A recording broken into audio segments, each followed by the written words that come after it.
Yo tengo una predicación espinosa hoy. Vamos a ver qué sale ahí.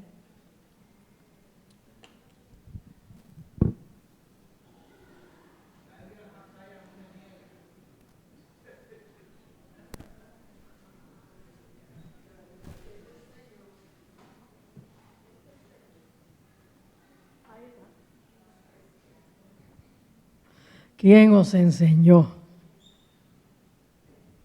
Vamos a Mateo 3.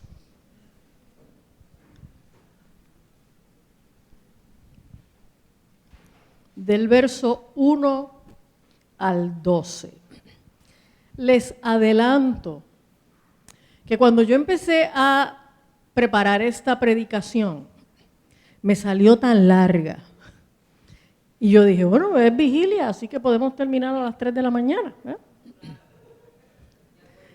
No, lo que hice fue que la piqué en 2.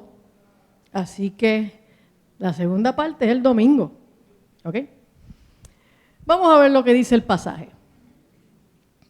En aquellos días vino Juan el Bautista predicando en el desierto de Judea y diciendo, arrepentíos porque el reino de los cielos se ha acercado. Pues este es aquel de quien habló el profeta Isaías cuando dijo, voz del que clama en el desierto, preparad el camino del Señor, enderezad sus sendas. Y Juan estaba vestido de pelo de camello y tenía un cinto de cuero alrededor de sus lomos y su comida era langostas y miel silvestre. Y salía a él Jerusalén y toda Judea y toda la provincia de alrededor del Jordán. Y eran bautizados por él en el Jordán confesando sus pecados. Al ver él que muchos de los fariseos y de los saduceos venían a su bautismo, les decía, generación de víboras, ¿quién os enseñó a huir de la ira venidera? Haced pues frutos dignos de arrepentimiento y no penséis decir dentro de vosotros mismos, a Abraham tenemos por padre, porque yo os digo que Dios puede levantar hijos a Abraham aún de estas piedras. Y ya también el hacha está puesta a la raíz de los árboles, por tanto, todo árbol que no da buen fruto es cortado y echado en el fuego. Yo a la verdad os bautizo en agua para arrepentimiento, pero el que viene tras mí, cuyo calzado no soy digno de llevar, es más poderoso que yo. Él os bautizará en Espíritu Santo y fuego. Su aventador está en su mano y limpiará su era, y recogerá su trigo en el granero y quemará la paja en fuego que nunca se apaga. Uy, a mí esa cosa me da susto. ¿Okay? Bueno, vamos a tratar de desmenuzar un poco este pasaje. Juan el Bautista empieza a predicar y lo que está diciendo es, arrepentíos. Y arrepentirse no es un acto de solo conmoverse emocionalmente, tener algún pesar, un bochorno, ¿verdad? Ay, qué vergüenza, mira lo que hice, ¿ok? Arrepentirse es una palabra que en el griego incluye el concepto de reconocer, pero también cambiar. En el concepto de confesión, de lo que hablamos es solamente de reconocer y de aceptar en armonía con lo que Dios dice. Confesar lo que significa literalmente es decir lo mismo que dice Dios acerca del pecado. Sin ponerte, tú sabes, a ponerle adornitos y justificaciones y sin minimizarlo. Eso es la confesión. Cuando tú dices, mira, este es mi pecado. ¿Ok? Pero el arrepentimiento, obviamente, tiene que incluir una confesión, Pero el arrepentimiento no es arrepentimiento, sino incluye el componente de cambio.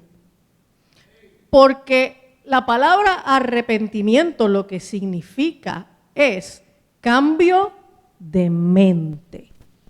¿Ok? Cambio de actitudes, cambio de propósito.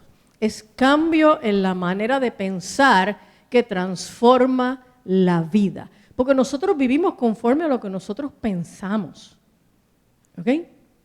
Nosotros tenemos congruencia entre nuestros pensamientos y nuestras conductas. Si queremos cambiar nuestras conductas, tenemos que cambiar la manera como pensamos. ¿Ok? Y entonces Juan está hablando de eso. Juan le está diciendo a la gente, tienen que cambiar. Tienen que cambiar su manera de vivir. Y entonces, si vamos a Hechos, capítulo 3, verso 19, nos encontramos que el arrepentimiento es indispensable para la salvación. Nadie se salva si no se arrepiente. Eso es así de sencillo. O sea, adiós mis hijas, que vayan bien. Suavecito por el camino, nos vemos Ivette. Adiós David, fue un gusto verte. Que lleves buen viaje. En Hechos 3:19, en esa primera predicación, después de haber recibido el Espíritu Santo, Pedro dice, después de haber dado una predicación ahí bien larga, dice, así que arrepentíos y convertíos para que sean borrados vuestros pecados, para que vengan de la presencia del Señor tiempos de refrigerio. No hay salvación sin arrepentimiento. ¿Ok? Por eso es que la gente que nace, esa expresión de nacer en el Evangelio es un disparate, pero bueno, la gente que nace en la iglesia, tiene que entender esto. Porque muchas personas están en la iglesia solo porque ahí nacieron, esa es su costumbre, esa es su tradición, ahí está su gente, ahí está su familia, aprendieron esas costumbres, tienen formas religiosas. Pero nadie les ha dicho el hecho de que tú hayas nacido en una familia que te trae a la iglesia desde el momento del nacimiento, no significa que tú naciste salvo. Tú no naciste santo. Tú naciste pecador. Y a ese pecador lo han traído a la iglesia para que en algún momento se arrepienta. ¿Ok? Es importante que nosotros le hablemos a los niños del arrepentimiento. ¿Ok? Tenemos que dejarles saber a los niños que a pesar de que nosotros, ahí yo le llamo mi ángel. Ay, yo soy tan chula. ¿Ok? Yo soy una abuelita bien cariñosa y yo le digo mi ángel. ¿Ok? Pero de verdad, mano, de verdad, él no es un ángel. Él no es un ángel. Él es un pecador. Él es un pecador y ya yo le enseño que es un pecador y le enseño que hay que arrepentirse. Por eso fue la historia que les conté el otro día, ¿verdad? Estábamos orando por la noche y yo empiezo a orar y él repite. Y entonces pues yo pues digo, Señor, y él dice, Señor, te damos gracias por este día, qué sé yo. Y entonces yo digo, y te pedimos perdón. Y él dijo, ¿por qué? Dice yo, fue como él dijo, ¿qué hice ahora? Tú sabes. Yo le dije, papá, porque hay que pedirle perdón a Dios todos los días, ¿ok?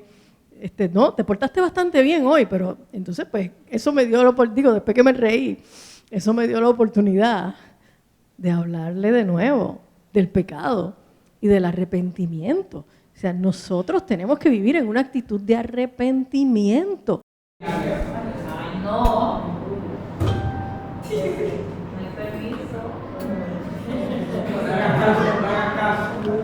Ese es el enemigo. El enemigo. Porque se fue. Uy. Si necesitas que me coja unos segundos en lo que empatas el asunto.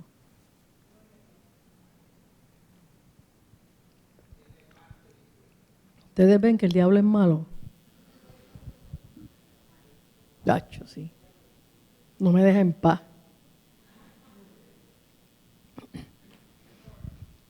Entonces, si nosotros vamos a Mateo, ¿estás grabando, Betty? ¿Sí? Ok. Si nosotros vamos a Mateo 4, ahí dice verso 15, pero no es el 15, es el 17. ¿Ok? Esas cosas pasan. Ya Anita me mandó un mensaje, Nicole me mandó un mensaje, porque hay 2 errores en 2 citas de 2 versículos en el libro, y ya ellas lo encontraron. Pero miren si estas 2 mujeres están enfermas.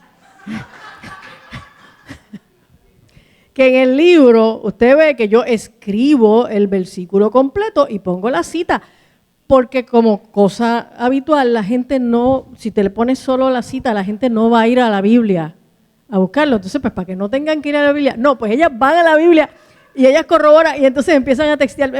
Mira que aquí hay un error. Mira que no es Juan 13, que es Juan 12. Está bien, gracias. Están leyendo, pero están escudriñándolo bien duro, ¿ok? Están brutales. Bueno, pues en Mateo 4, 17, no es el 15, el 17.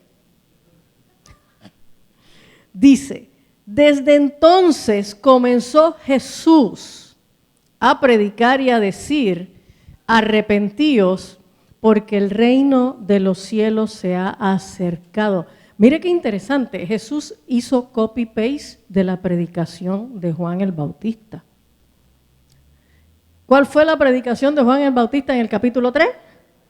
Arrepentíos porque el reino de los cielos se ha acercado. Usted solamente cambia de capítulo y Jesús, cuando empieza a predicar, dice, arrepentíos porque el reino de los cielos se ha acercado. No hay otra predicación. No hay otra predicación. Si usted no sabe predicar y lo único que usted sabe decir, si usted puede memorizarse eso y puede decirle a la gente, arrepiéntete porque el reino de los cielos se ha acercado, ya estás predicando. Ya estás predicando. ¿Okay? Porque el mensaje central del Evangelio es el arrepentimiento. El mensaje central del Evangelio no es el amor. No. Oye, Dios nos amó, no es que no. El amor fue lo que motivó a Dios a acercarse a nosotros y proveer para nosotros un plan de salvación. Pero el mensaje de ese plan de salvación no es el amor de Dios. El mensaje de ese plan de salvación es que nosotros tenemos que arrepentirnos. Porque Dios nos ama y nos ama a todos, ama a toda la humanidad. Pero ese amor no resuelve nada si no nos arrepentimos. Amén. El infierno va a estar lleno de gente que Dios ha amado. Pero no se arrepintieron. El mensaje del Evangelio es el mensaje del arrepentimiento. No hay manera de ser salvo si no nos arrepentimos. Amén. Y entonces, cuando Juan dice, el reino de los cielos se ha acercado, Juan no está hablando de ese reino eterno que estamos esperando. Juan lo que está diciendo es que el Mesías ha llegado. Eso es lo que Juan le está anunciando a esa gente en esa época. El Mesías que estábamos esperando, el Mesías ha llegado. Y Si vamos a Isaías, en el capítulo 2, versos del 2 al 5, dice: acontecerá en lo postrero de los tiempos que será confirmado el monte de la casa de Jehová como cabeza de los montes, y será exaltado sobre los collados, y correrán a él todas las naciones. Y vendrán muchos pueblos y dirán: venid y subamos al monte de Jehová, a la casa del Dios de Jacob. Y nos enseñará sus caminos, y caminaremos por sus sendas, porque de Sión saldrá la ley, y de Jerusalén la palabra de Jehová. Y juzgará entre las naciones, y reprenderá a muchos pueblos, y volverán sus espadas en rejas de arado y sus lanzas en hoces. No alzará espada nación contra nación, ni se adiestrarán más para la guerra. Venid, oh casa de Jacob, y caminaremos a la luz de Jehová. El pueblo de Israel estaba esperando ese libertador, estaba esperando al Mesías. Ellos estaban claros de que estaban esperando al Mesías. Ahora,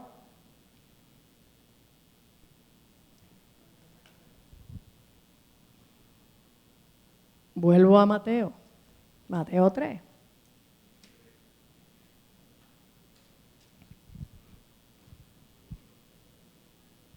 Entonces, Mateo dice,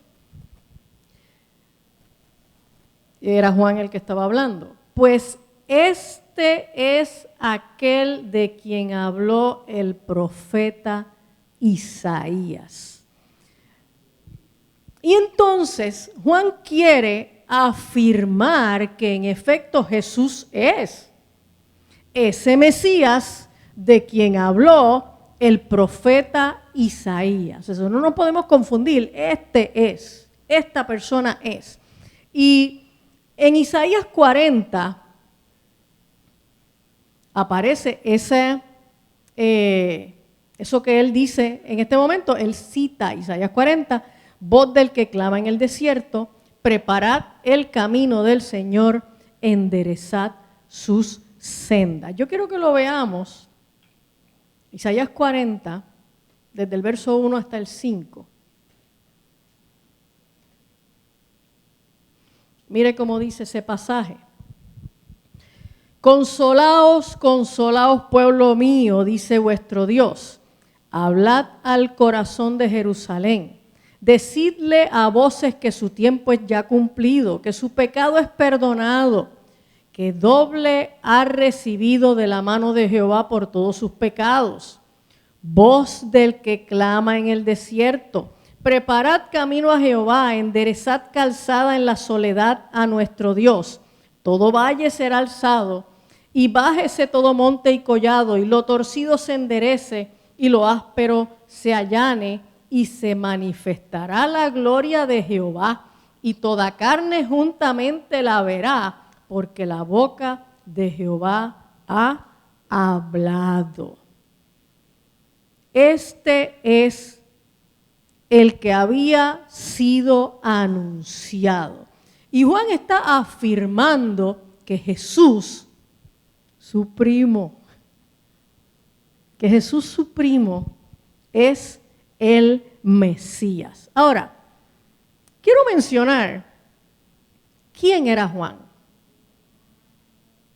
¿Quién era Juan? Porque es importante entender quién era Juan, este hombre que estaba diciendo que Jesús era el Mesías.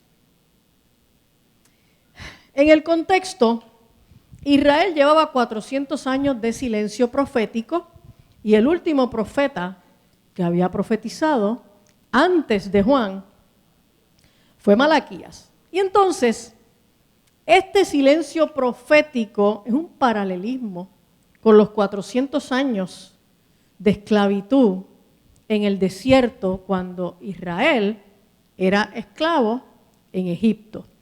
Y el resultado de aquella esclavitud de Israel en Egipto fue que el corazón de los israelitas empezó a prepararse para la manifestación de Dios, para lo que Dios iba a hacer.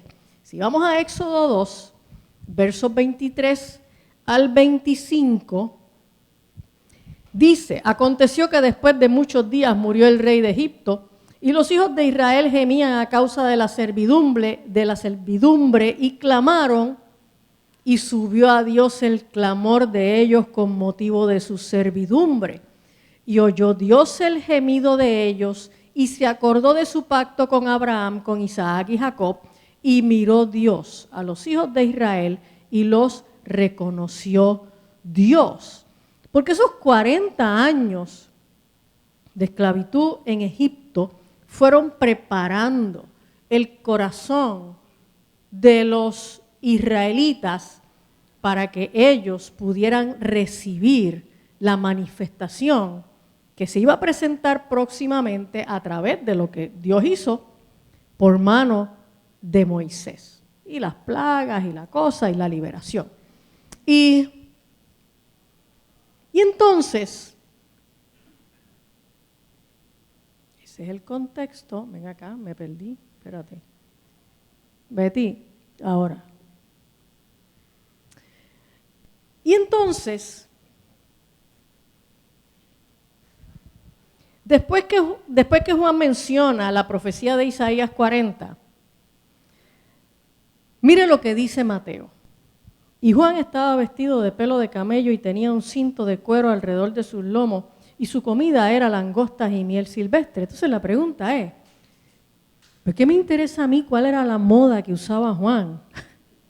¿Cuál es la relevancia de la dieta de Juan? O sea, ¿por qué eso ahí? Recuerde que si de veras la Escritura fue inspirada por el Espíritu Santo, todo lo que está aquí tiene un sentido. Hay algo que se quiere comunicar con lo que aquí aparece. Entonces, aquí no estamos hablando de la moda de Juan el Bautista, ni de la dieta de Juan el Bautista. Vamos a ver qué es lo que hay aquí. En esta expresión de este pasaje, Mateo lo que está haciendo es afirmar que Juan es el Elías que iba a venir antes del Mesías. Vamos a Malaquías. Malaquías está 2 páginas antes de donde estamos. A Malaquías 4. Este es el último capítulo del Antiguo Testamento. Y en Malaquías 4:5 dice: he aquí, yo os envío el profeta Elías antes que venga el día de Jehová, grande y terrible. Entonces, los judíos sabían que Elías iba a venir antes de el día grande y terrible de Jehová, ¿ok?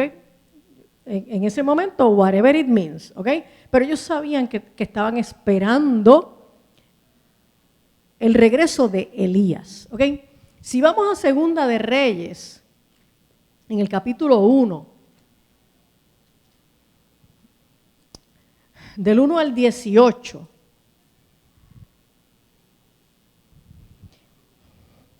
del 1 al 8, perdón. Realmente lo que voy a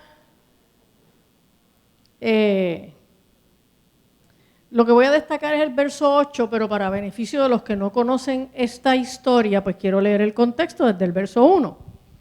Dice: después de la muerte de Acab, que fue el rey más malo que había en Israel, se rebeló Moab contra Israel, y Ocosías cayó por la ventana de una sala de la casa que tenía en Samaria, y estando enfermo envió mensajeros y les dijo: id y consultad a Baal-Zebub, dios de Ecrón, si he de sanar de esta mi enfermedad.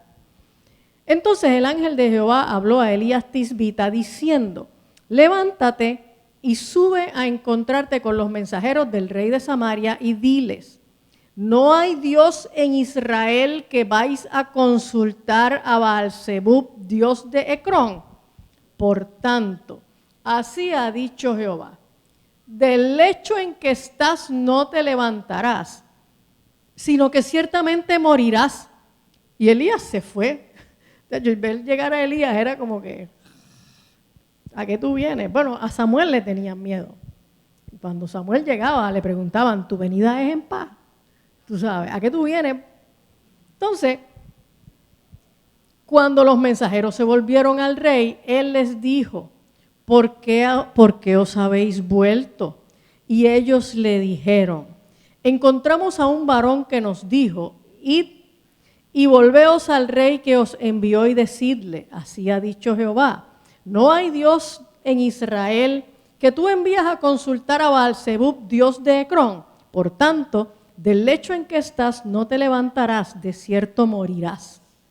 Entonces él les dijo, ¿cómo era aquel varón que encontrasteis y os dijo tales palabras? Y ellos le respondieron, un varón que tenía vestido de pelo y ceñía sus lomos con un cinturón de cuero.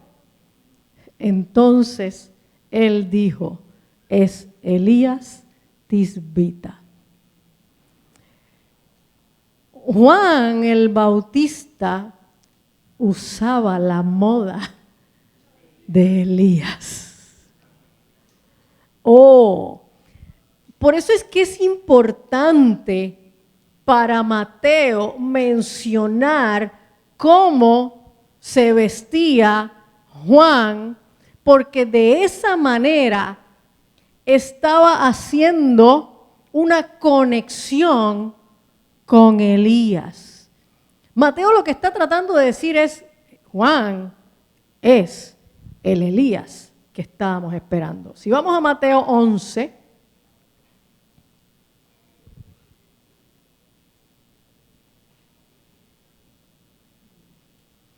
Mateo 11, 13 al 14. Dice, porque todos los profetas y la ley profetizaron hasta Juan. Estas son palabras de Jesús. Esto es Jesús diciendo. Y si queréis recibirlo, él, o sea Juan, es aquel Elías que había de venir.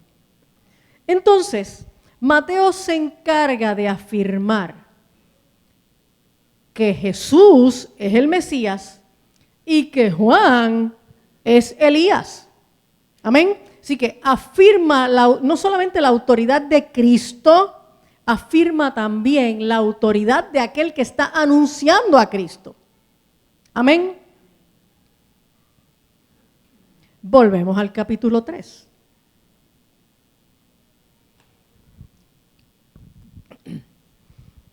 Del verso 5 al 9. Dice, y salía a él Jerusalén y toda Judea y toda la provincia de alrededor del Jordán, y eran bautizados por él en el Jordán, confesando sus pecados. Al ver él que muchos de los fariseos y de los saduceos venían a su bautismo, les decía, generación de víboras, ¿quién os enseñó a huir de la ira venidera? Haced pues frutos dignos de arrepentimiento, y no penséis decir dentro de vosotros mismos, a Abraham tenemos por padre, porque yo digo que Dios puede levantar hijos a Abraham aún de estas piedras. Y los judíos celebraban un bautismo antes de Juan, pero esto era un bautismo que era una ceremonia de iniciación para los gentiles que querían judaizarse, ¿ok? Que querían pertenecer al pueblo de Dios, a la religión judía, ¿ok? Esto era en lo que en sus tiempos nosotros podríamos hacer el paralelismo, ¿verdad? Con el proceso de inmigración, cuando tú, qué sé yo, pues eres de otro país, tú eres un dominicano, eres un haitiano, eres un venezolano, lo que sea, y vienes a Puerto Rico o vas a los Estados Unidos, pues hay un proceso que tú tienes que pasar para poder ser admitido dentro de esa nación. Y en el proceso que utilizaban los judíos para admitir a los gentiles de manera oficial como miembros de la nación judía, se practicaba el bautismo. Se bautizaba a los hombres y a las mujeres, pero a los hombres además se les circuncidaba. A las mujeres no se les circuncidaba por razones obvias, ¿verdad? Porque para aquel tiempo eso estaba claro. Ahora es que es complicado. Sí. Sí. ¿Tú te imaginas en este tiempo? Y entonces, el problema era que los judíos, ellos entendían que ellos eran el pueblo de Dios solamente porque eran judíos, solamente porque eran descendientes de Abraham, y ellos lo que estaban esperando era liberación de la opresión, una liberación política, por así llamarlo, de la misma manera que el pueblo de Israel estuvo esperando esa misma liberación cuando eran esclavos en Egipto. Ellos no se concebían como pecadores o como personas que de alguna forma no fueran a ser aceptados por Dios. Pues ¿cómo Dios no los iba a aceptar? Si ellos eran los hijos de la promesa, si Dios había hecho un pacto incondicional y unilateral con Abraham. Pues si ellos eran hijos de Abraham. Ellos no entendían que necesitaban bautismo, porque el bautismo era para los gentiles. El bautismo era una iniciación al judaísmo, pero mucho menos entendían que ellos tenían que arrepentirse de algo. Ellos se veían como víctimas, oprimidos bajo el poder de Roma, y ellos lo único que estaban esperando era que viniera aquel libertador que los iba a sacar de allí de la misma manera que Moisés lo hizo siglos antes. ¿Ok? Y en Juan 1, desde el verso 19, dice, este es el testimonio de Juan. Cuando los judíos enviaron de Jerusalén sacerdotes y levitas para que le preguntasen, ¿tú quién eres? Confesó y no negó, sino confesó, yo no soy el Cristo. Y le preguntaron, ¿qué pues? ¿Eres tú Elías? Dijo, no soy. ¿Eres tú el profeta? Y respondió, no. Y usted dirá, pero ven acá, pero sí que Juan era Elías. ¿Qué fue? ¿Que mintió? Juan no sabía que él era Elías. Juan no sabía. Él solo estaba anunciando la llegada del Mesías, pero Juan en ningún momento, Juan dijo, o sea, Juan no estaba en su casa un día diciendo, Juan, ¿sabes qué? Yo soy Elías. Sí, oye, hermano, ¿sabes qué? Yo soy Elías. No.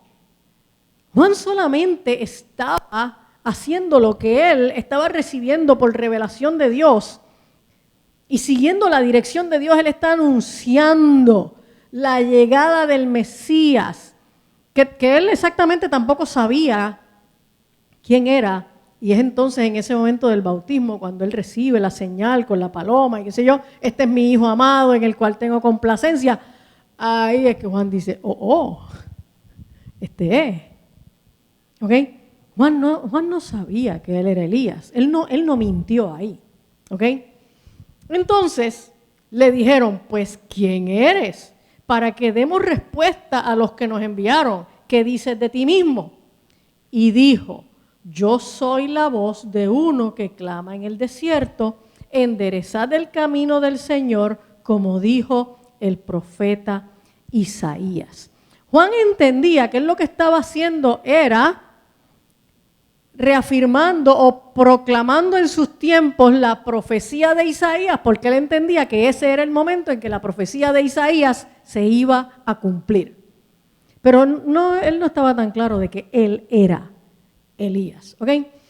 Y los que habían sido enviados eran de los fariseos. Y le preguntaron y le dijeron, ¿por qué pues bautizas si tú no eres el Cristo, ni Elías, ni el profeta? Juan les respondió, yo bautizo con agua, mas en medio de vosotros está uno a quien vosotros no conocéis. Este es el que viene después de mí, el que es antes de mí, del cual yo no soy digno de desatar la correa del calzado. Estas cosas sucedieron en Betábara, al otro lado del Jordán, donde Juan estaba bautizando. Y el bautismo de Juan tenía el propósito de que la gente fuera preparando sus corazones para el mensaje que Jesús les iba a traer. Pero ¿de qué manera la gente iba a preparar sus corazones? Bueno, para que la gente preparara sus corazones para el mensaje de Cristo, el primer paso era que la gente entendiera que eran pecadores y que necesitaban arrepentirse. Ese es el primer paso. El primer paso de la salvación es el arrepentimiento. Sin arrepentimiento, todo lo demás es religión. ¿Ok? Todo lo demás es religión. Y los judíos necesitaban reconocer que necesitaban arrepentirse a pesar de que ellos eran la descendencia de Abraham. Ellos necesitaban entender que ser descendencia de Abraham no salvaba. Que Dios en su fidelidad le había hecho promesas a Abraham, promesas que Dios siempre ha cumplido y va a cumplir. Y ya lo hablamos en una predicación anterior. Porque las promesas que Dios le hizo a Abraham, al pueblo de Israel, Dios las va a cumplir. ¿Ok? El ombligo de las profecías no es Estados Unidos, es Israel. ¿Ok? Cuando la gente me pregunta a mí, ¿y qué dicen las profecías del final de los tiempos acerca de los Estados Unidos, de la nación americana? Pues no dice nada. No dice nada. No hay nada en la Biblia que apunte a que es una profecía que se refiere a los Estados Unidos. El ombligo de las profecías es Israel. Israel es el reloj profético de Dios. Porque las promesas de Dios no fueron hechas a Estados Unidos, ni a África, ni a Australia. Las promesas de Dios fueron hechas al pueblo de Israel. ¿Ok? Y entonces, pues ahí llegan los fariseos a ver qué era lo que estaba pasando. Y mira qué interesante. Dice que los fariseos y los saduceos venían a su bautismo, al bautismo de Juan. El pasaje no dice que venían a ser bautizados. Y yo tengo la impresión de que esta expresión lo que significa es que venían al sitio donde Juan estaba bautizando. ¿Ok? Y entonces Juan les hace la siguiente afirmación. Les dice, generación de víboras. Eso no es una manera políticamente correcta de saludar a nadie, pero mucho menos a los líderes religiosos. ¿Tú te imaginas que lleguen aquí ciertos líderes religiosos que no voy a mencionar y que nosotros les digamos, ustedes son una generación de víboras, ¿qué hacen aquí? ¿Ok? Bueno, eso sería feísimo, pero eso fue lo que hizo Juan. ¿Ok? Y en esa expresión, generación de víboras, vamos a Juan 8, 44.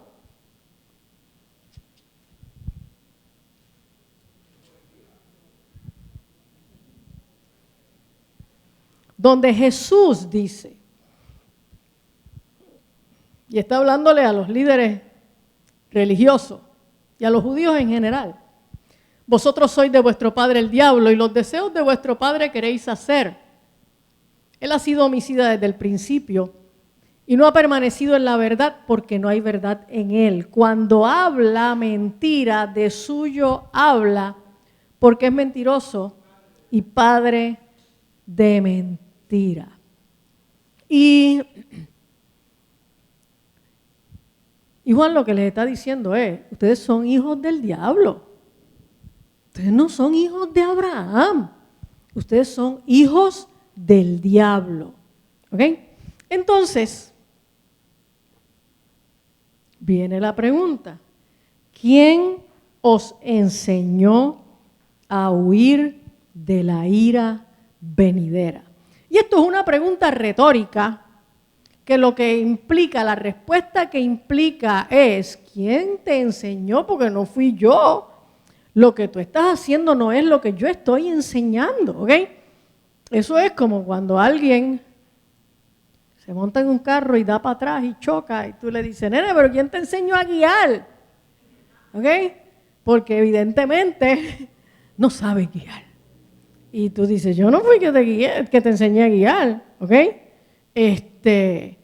Y cuando yo daba clases, pues yo enseñaba consejería en adicción, en desórdenes adictivos. Y entonces, en los tratamientos de adicciones hay muchos mitos, muchas cosas que se hacen mal hechas, que no tienen nada que ver con la ciencia de las adicciones. Y entonces, yo cada rato usaba esa expresión y les decía, si en algún momento ustedes hacen esto y esto y esto, no, Dios libre que digan que yo fui profesora de ustedes, porque esto no es lo que yo les estoy enseñando. ¿Ok? Entonces, eso es lo que Juan está diciendo. ¿Quién les enseñó a ustedes a huir de la ira venidera? Porque en efecto lo que les enseñaron fue un disparate y con lo que ustedes están haciendo no están huyendo de la ira venidera. No están logrando huir de la ira venidera. Al contrario, ustedes son una generación de víboras. Y ahí entonces es que le dice, haced pues frutos dignos de arrepentimiento. ¿Por qué? Porque el arrepentimiento no es pasar al frente en un llamado, en un culto y coger la caja de Kleenex esta y vaciarla llorando y que después cuando salga tu comportamiento es el mismo. El arrepentimiento implica cambio, cambio de conducta, cambio de mente, cambio de vida. Tú dejas de vivir como vivías y las cosas que yo hacía ya no las hago más. Entonces Juan les está diciendo, tiene que haber fruto, tiene que verse el cambio. Tienes que empezar a vivir diferente, tienes que mostrar frutos dignos de arrepentimiento. Amén.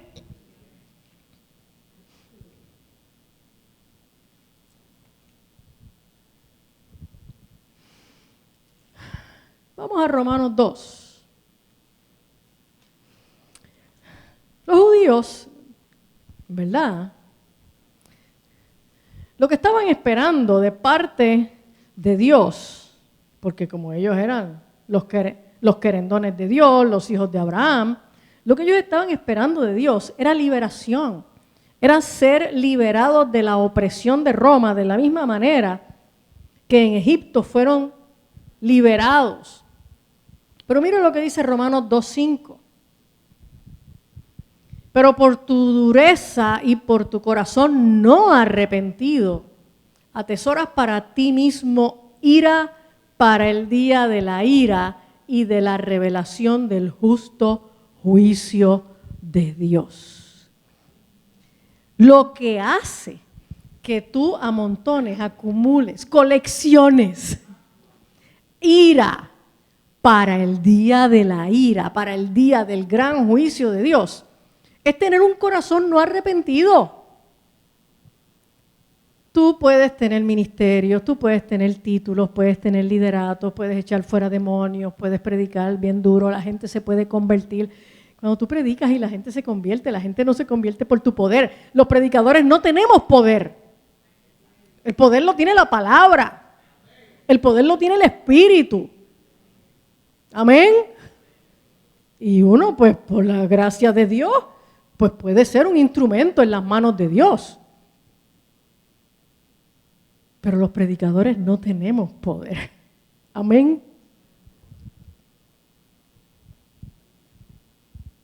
Lo que hace que nosotros acumulemos ira de Dios para el día del juicio es el corazón no arrepentido.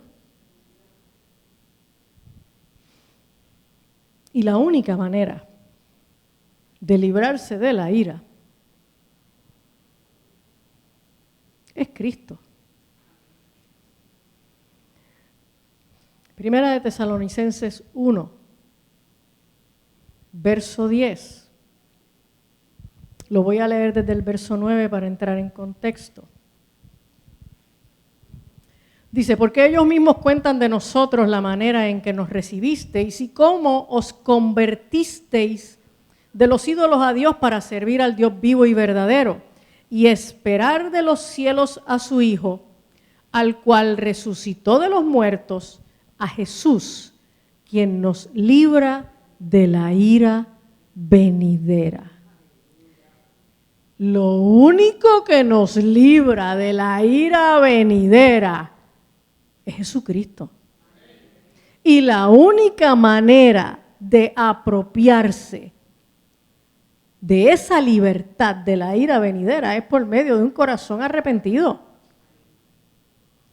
Dios nos ama. Pero el amor de Dios no puede hacer nada si nosotros no nos arrepentimos y entramos a recibir el beneficio de su amor. El infierno va a estar lleno de gente a quien Dios ama, pero no se arrepintieron.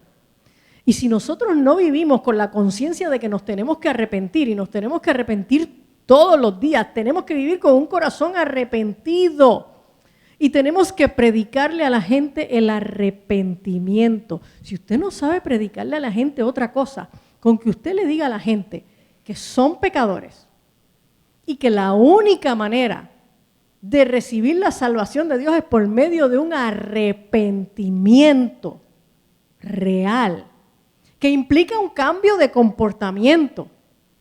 Con eso que usted diga, usted predicó. Ese es el mensaje. No predicamos el evangelio de amor, tampoco predicamos el evangelio de juicio y condenación, predicamos el evangelio del arrepentimiento. Así que, haced pues frutos dignos de arrepentimiento. Sigo con la próxima parte de este pasaje el domingo. Vamos a orar.